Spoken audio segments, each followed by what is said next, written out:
My name is Violet, and I love the United Methodist Church. I grew up in the church, and my siblings and I were the ones with perfect attendance pins in Sunday school. Whenever there was an event at church or somebody needed a volunteer, I was there.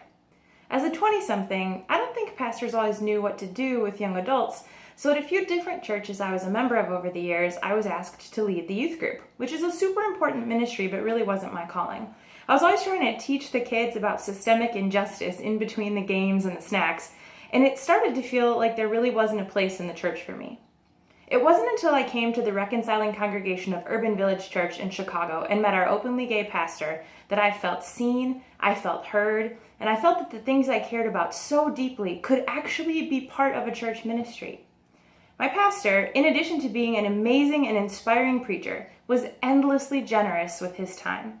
He listened to me talk about my experience and interest in public policy work and got me connected with our church's Faith in Action team, a group that focused on educating our congregation about systemic injustice and working for change in our community. After a while, I became the leader of the team, and with his support, we grew our public witness about the world God calls us to create, and it even became a ministry of evangelism. He was committed to giving us space in the service to make connections between Jesus and justice, and generously invited us all to take the lead at church events. Today, because my pastor worked with me and encouraged me, instead of leaving the church because I didn't fit in, I'm halfway through seminary and a dual degree in divinity and public policy. Being part of a church community that affirms that God can call anyone into ministry is an embodiment of the beloved community.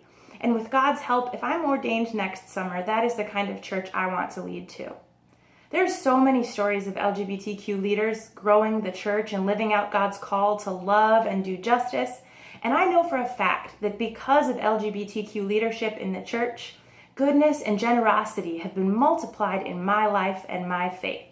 And, as the scripture says, against this there is no such law.